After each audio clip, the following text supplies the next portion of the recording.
नमस्ते मैम, मैंने हजेलाज आईएएस के बारे में बहुत सुना है। क्या आप मुझे बता सकती हैं कि यहाँ कौन कौन से कोर्स उपलब्ध हैं? मुझे यूपीएससी और एमपीपीएससी दोनों की तैयारी करनी है। जरूर जिज्ञासा। हजेलाज आईएएस की सबसे खास बात ये है कि यहाँ खुद पूर्व आईएएस अधिकारी प्रतीक हजेला सर मार्गदर्शन देते हैं। यहाँ सिर्फ पढ़ाई नहीं, चयन की तैयारी होती है। वाह, सच में सर खुद पढ़ाते हैं। कौन कौन से कोर्स हैं यहाँ मैम? देखो, Abhyuday, UPSC foundation batch online और offline. Chaitanya, MPPSC foundation batch online और ऑफलाइन।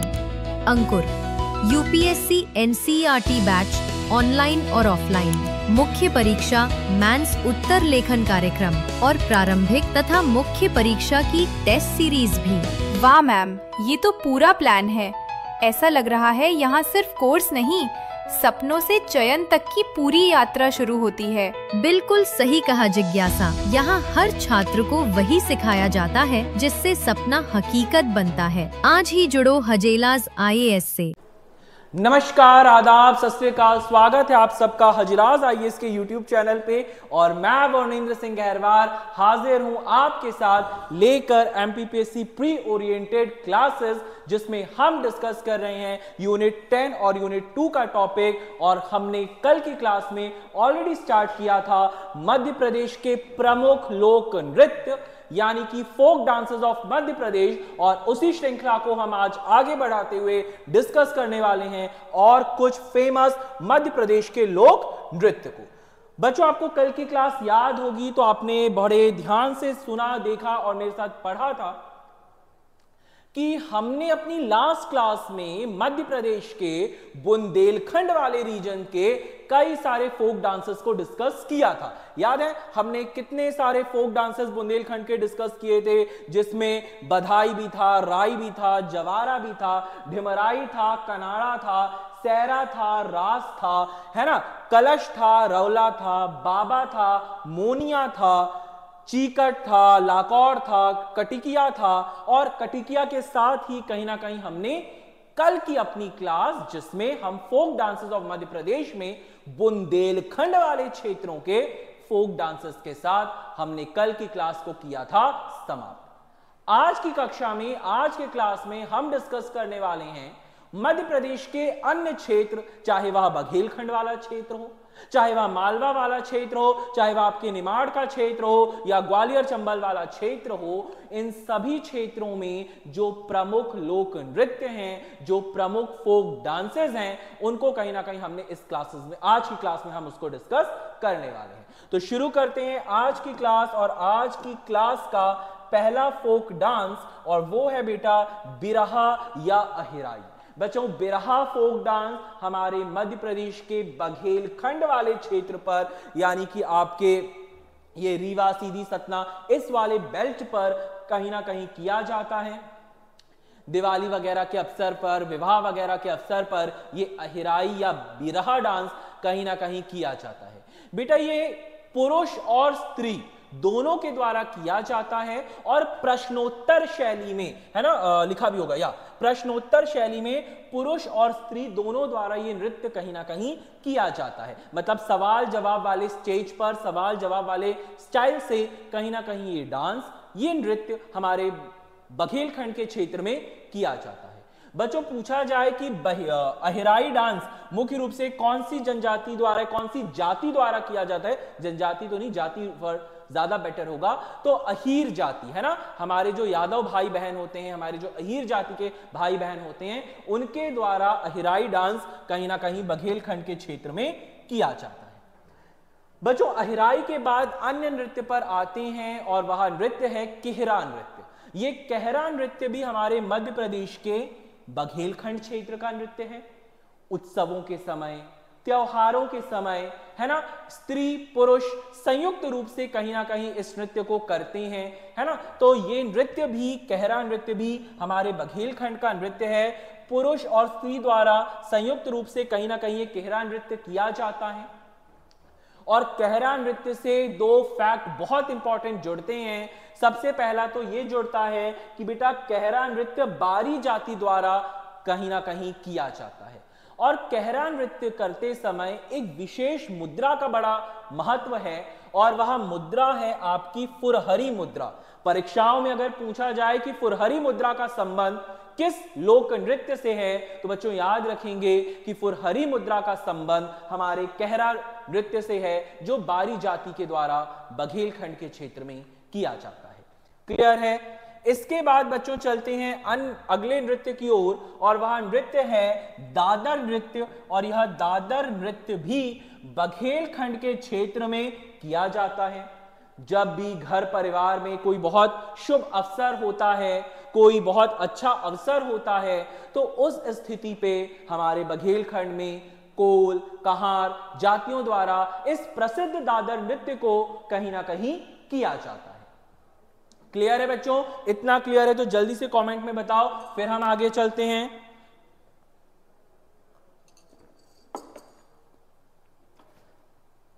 चल, तो दादर नृत्य के बाद बच्चों जो नेक्स्ट नृत्य है वह नृत्य है सुआ नृत्य। और यह सुआ नृत्य भी बघेलखंड के क्षेत्र में किया जाता है। जब हमारी खरीफ की फसल, आप सब जानते होंगे कि खरीफ का मौसम कौन सा होता है, वे फसलें जो बारिश के मौसम पे लगती हैं और ठंड आते आते कहीं ना कहीं उनकी कटाई कर दी जाती है। ये सारी फसलें खरीफ की फसल होती हैं। आपका धान, सोयाबीन, इजंट इट, मक्का, ये सब मुख्य खरीफ फसलें हैं। तो बच्चों जो खरीफ के फसल के समय है ना, उसकी जब कटाई करी जाती है यानी उसकी हार्वेस्टिंग करी जाती है, तो उस समय हमारे स्त्रियों द्वारा या हमारी जनजाति बहनों द्वारा, मुख्य रूप से बात करूं तो गोंड जनजाति की जो हमारी बहनें हैं, उन बहनों द्वारा गीत गाते हुए, तालियों की ताल बजाते हुए, थाप देते हुए इस नृत्य को किया जाता है। ठीक है? और बहुत सुआ का मतलब हमारे बघेलखंड में सुआ तोते को बोलते हैं ना, याद रखेंगे सुआ किसके लिए प्रयोग किया जाता है? तोते के लिए। ठीक है? पैरट के लिए। तो तोता पैरट को ये नृत्य, ये गीत, क्योंकि इस नृत्य को करते समय गीत भी गाया जाता है महिलाओं द्वारा, तो सुआ नृत्य करते समय जो सुआ गीत का गायन होता है, वो सुआ गीत हमारे तोते को संबंधित है, हमारे पैरट को कहीं ना कहीं कनेक्ट करता है, उससे रिलेट करता है। तो तोते को संबंधित गीत इसमें कहीं ना कहीं किया जाता है। इसके बाद आता है बेटा नेक्स्ट नृत्य, और यह भी हमारे बघेलखंड का बड़ा प्रसिद्ध नृत्य है। इसे कलसा नृत्य कहते हैं, जो बघेलखंड क्षेत्र में बारात के स्वागत के समय किया जाता है। जब वधू पक्ष के घर पर वर की बारात आती है तो द्वार चार की एक रस्म होती है, जिसमें वर की पूजा वगैरह और कुछ पूजन वगैरह होता है। तो उस द्वार चार की रस्म पे, शादी ब्याह के उस द्वार चार के अवसर पर महिलाएं सिर पर कलश रखकर विवाह में वर का और वर पक्षों का स्वागत करती हैं। तो ये कलसा नृत्य जो होता है, ये बघेलखंड में विवाह के समय, विवाह के शुभ अवसर पर, बारात के स्वागत पर द्वार चार की रस्म के समय किया जाता है। कुछ क्षेत्रों में जो बुआ होती है, लड़की की बुआ है ना, वधू की जो बुआ होती है, वह कलसा रखकर आती है, और कुछ क्षेत्रों में कुछ अन्य महिलाएं होती हैं, ठीक है, जो कलसा रखकर आती हैं। तो कलसा नृत्य बघेलखंड में बारात के स्वागत के समय किया जाने वाला एक नृत्य है। इसके बाद बेटा जो अगला नृत्य है वह है केमाली नृत्य। यह भी बघेलखंड का नृत्य है और यह भी शादी ब्याह के अवसर पर यानी कि विवाह वगैरह के अवसर पर किया जाता है। बच्चों बघेलखंड में केमाली नृत्य या साजन सजनाई नृत्य पुरुष और स्त्री द्वारा प्रश्नोत्तर शैली पे, यानी कि एक करता है प्रश्न और दूसरा उसी का उत्तर देता है। ठीक है? तो प्रश्नोत्तर शैली में कहीं ना कहीं इस नृत्य को बघेलखंड में विवाह वगैरह के अवसर पर किया जाता है। बच्चों केमाली के बाद आते हैं अगले नृत्य की ओर, और यह नृत्य है आपका राई नृत्य। और राई नृत्य हमारे मध्य प्रदेश का स्टेट डांस है, जो ऑलरेडी हमने कल की क्लास में डिस्कस किया था। ये राई नृत्य सिर्फ बुंदेलखंड में नहीं होता, बल्कि ये राई नृत्य हमारे बघेलखंड का भी बहुत प्रसिद्ध नृत्य है। और बघेलखंड में ये राई नृत्य पुत्र के जन्म के समय या संतान के जन्म के समय कहीं ना कहीं किया जाता है। राई नृत्य स्त्रियों द्वारा भी किया जाता है, लेकिन हमारे बघेलखंड के क्षेत्रों में पुरुषों द्वारा भी स्त्री का वेशभूषा धारण करके ढोलक, ताल, मंजीरे के साथ इस नृत्य को किया जाता है। ऐसा नहीं है कि महिलाएं नहीं करती इस नृत्य को, महिलाएं भी करती हैं, पर पुरुष भी इस नृत्य को करते हैं।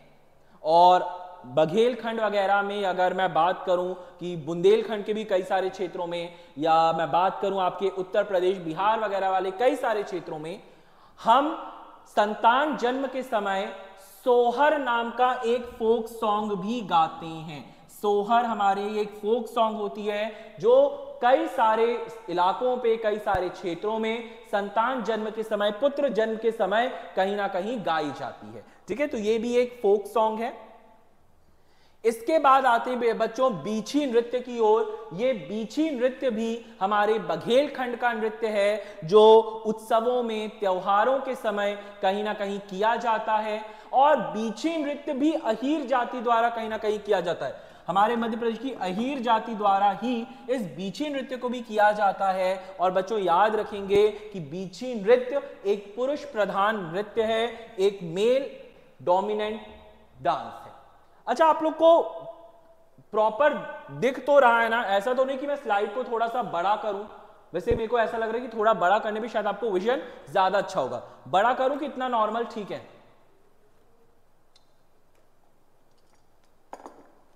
कोई ऐसा तो नहीं जिसको स्लाइड छोटा लगता हो?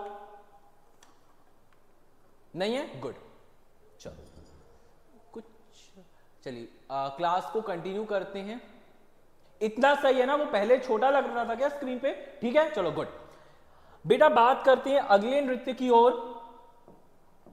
और यहां नृत्य है डोगरा नृत्य। और ये डोगरा नृत्य भी बघेलखंड में वर्षा के समय यानी कि बारिश के मौसम पे किया जाता है ना? हमारे बघेलखंड में ये डोगरा नृत्य मुख्य रूप से महिलाओं द्वारा किया जाता है। और महिलाएं, है ना, विशेषकर जो कुंवारी कन्याएं होती हैं, अविवाहित कन्याएं होती हैं, वो अविवाहित कन्याएं ये नृत्य करके वर्षा का आवाहन करती हैं, वर्षा को बुलाती हैं। तो डोगरा नृत्य वर्षा को बुलाने में, वर्षा का आवाहन करने हेतु हमारे बघेलखंड में किया जाता है।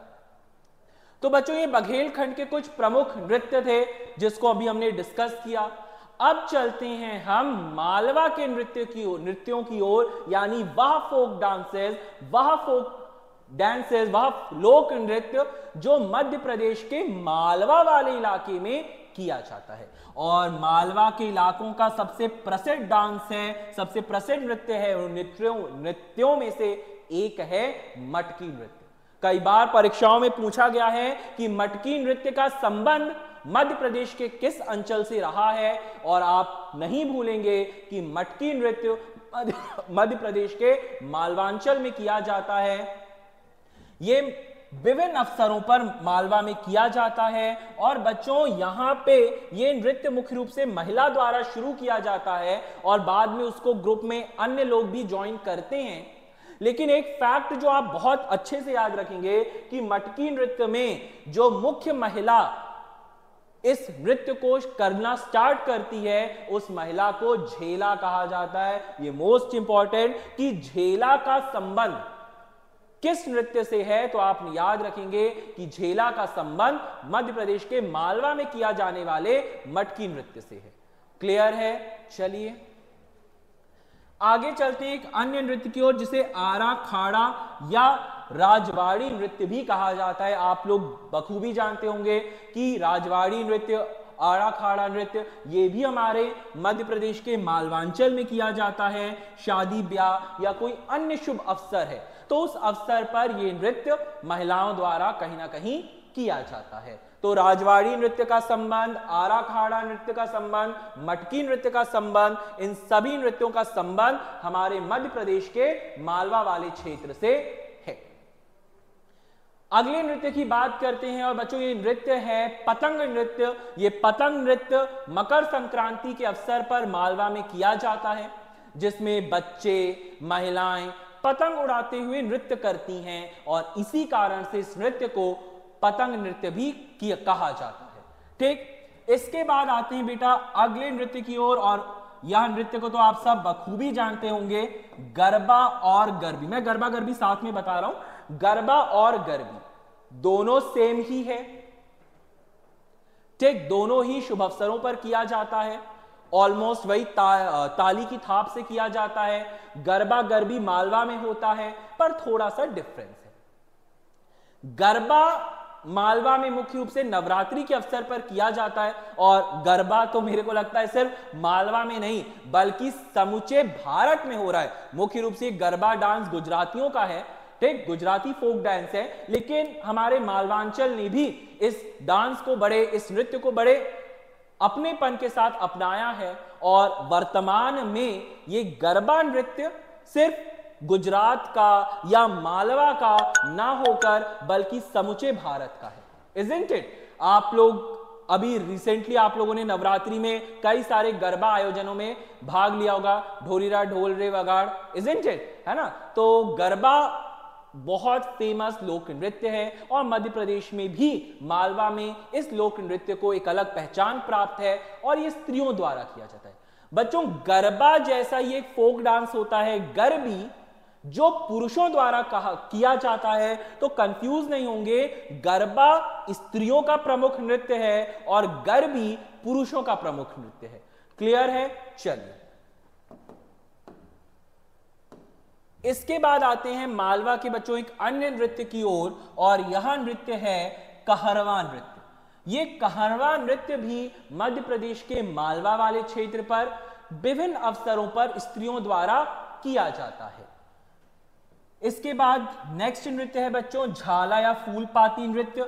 ये भी आपके मालवा वगैरह में किया जाता है, और मालवा वगैरह में गणगौर वगैरह के समय या कजली गीत वगैरह गाते समय या तीज वगैरह के समय स्त्रियां, है ना, व्रत करते हुए, गीत करते हुए नृत्य करती हैं। तो झाला, फूलपाती नृत्य ये भी हमारे मालवा के ही नृत्यों में से एक है। इतना क्लियर है? यहां तक कोई डाउट, कोई कंफ्यूजन? अगर इतना क्लियर है तो फिर हम आगे चलते हैं। जल्दी से कमेंट करके बताओ, इतना क्लियर है?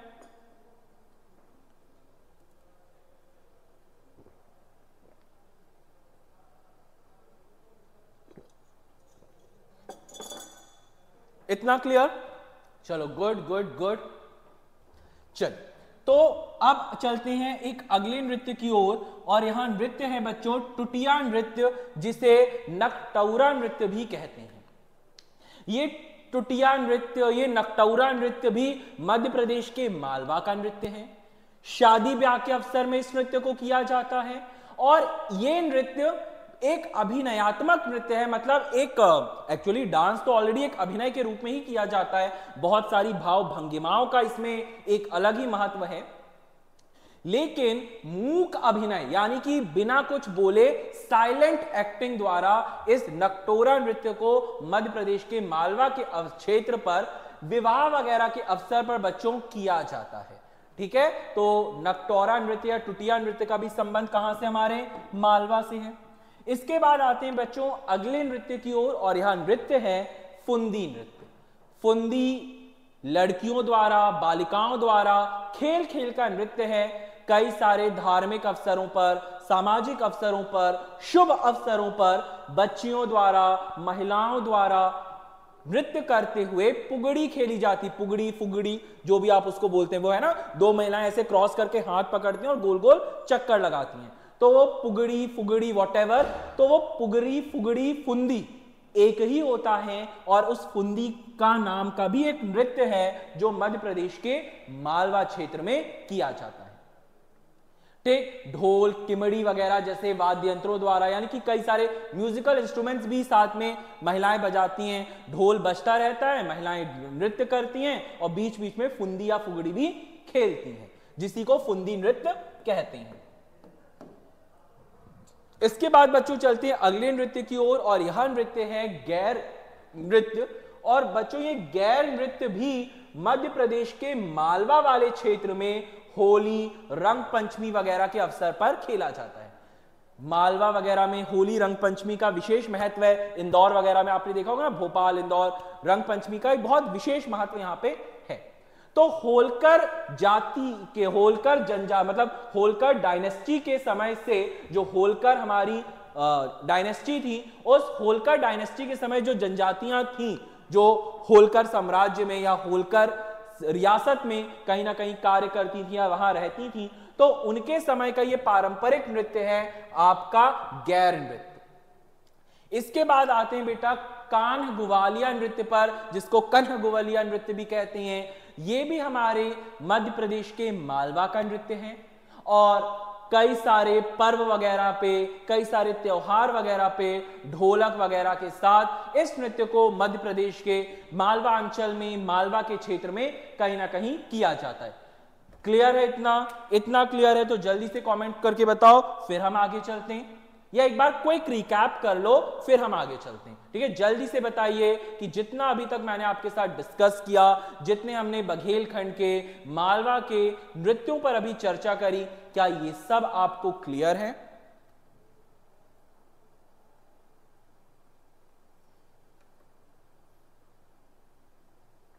जल्दी से फास्टली इसको एक बार रिकॉल कर लीजिए, फिर हम आगे चलते हैं।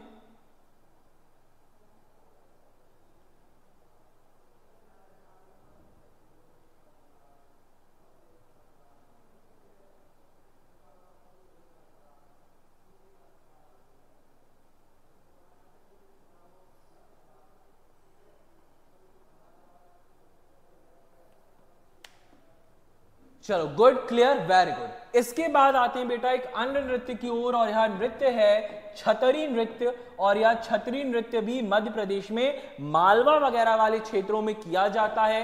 पुरुषों द्वारा ढोलक वगैरह बजाते हुए उस ढोलक की ताल वगैरह में इस छतरी नृत्य को किया जाता है। और बेटा तेजाजी पर्व पे आपको पता होगा कि मध्य प्रदेश में एक बहुत प्रसिद्ध मेला लगता है, तेजाजी का मेला। जल्दी से मुझे कमेंट सेक्शन में बताओ कि मध्य प्रदेश के किस जिले में तेजाजी का मेला लगता है। जल्दी से कमेंट सेक्शन में बताइए कि तेजाजी मेला मध्य प्रदेश के किस क्षेत्र में लगता है, किस जिले में मुख्य रूप से लगता है।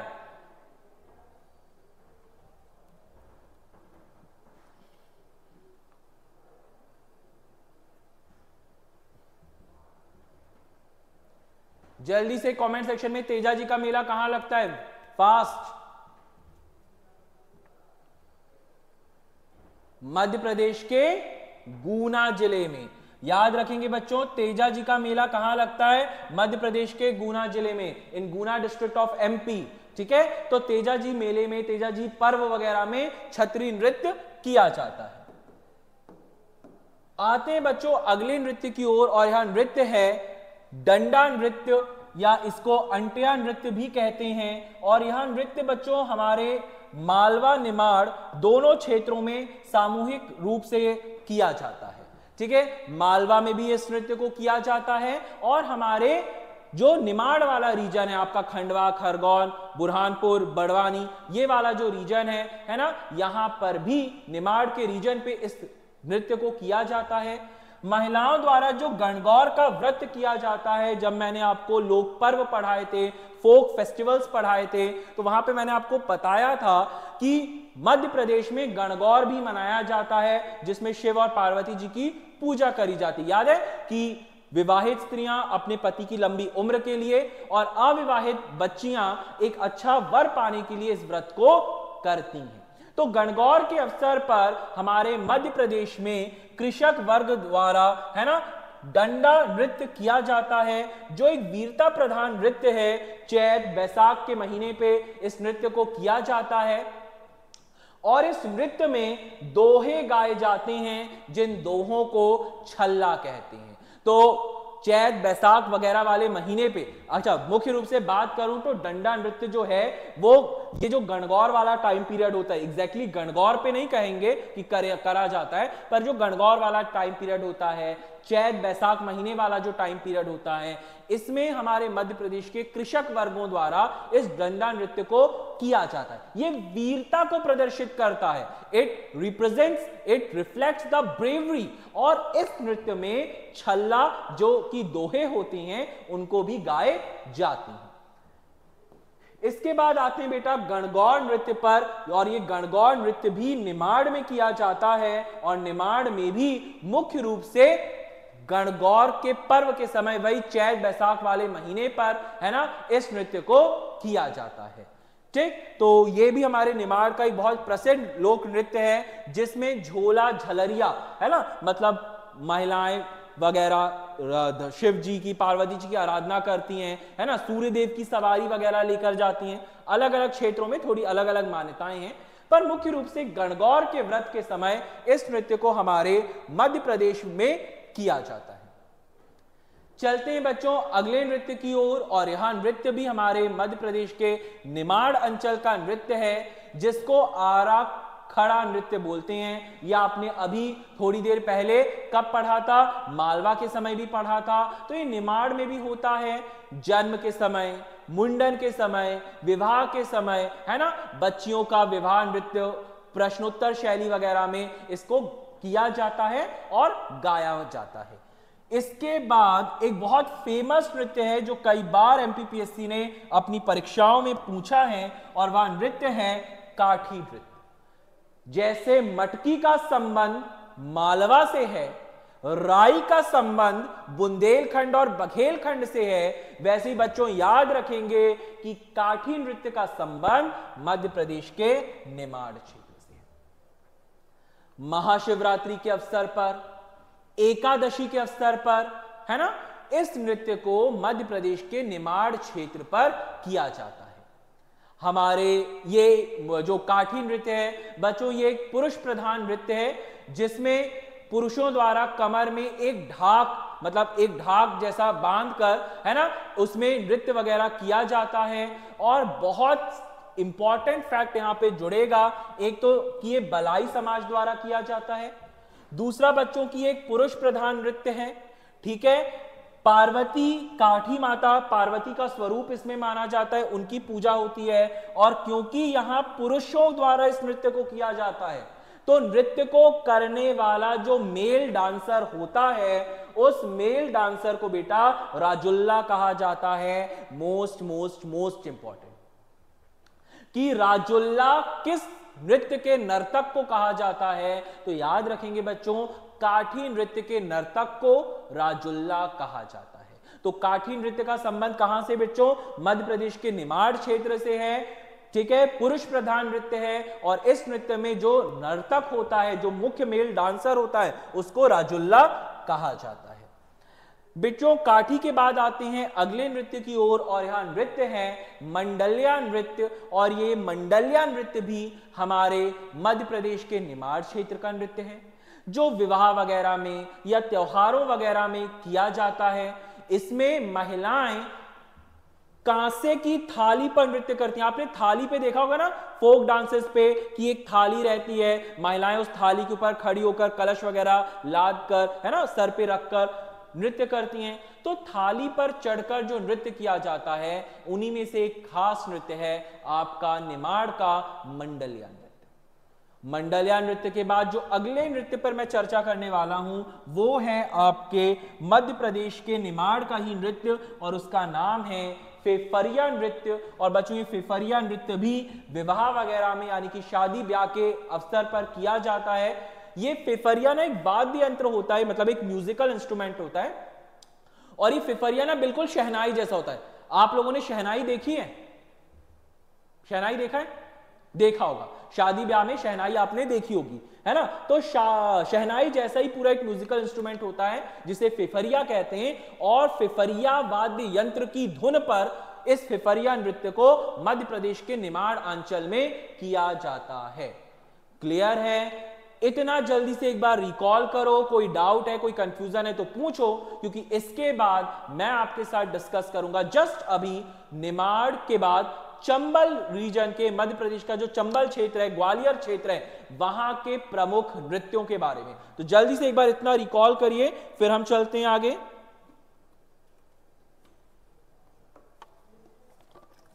चलो गुड।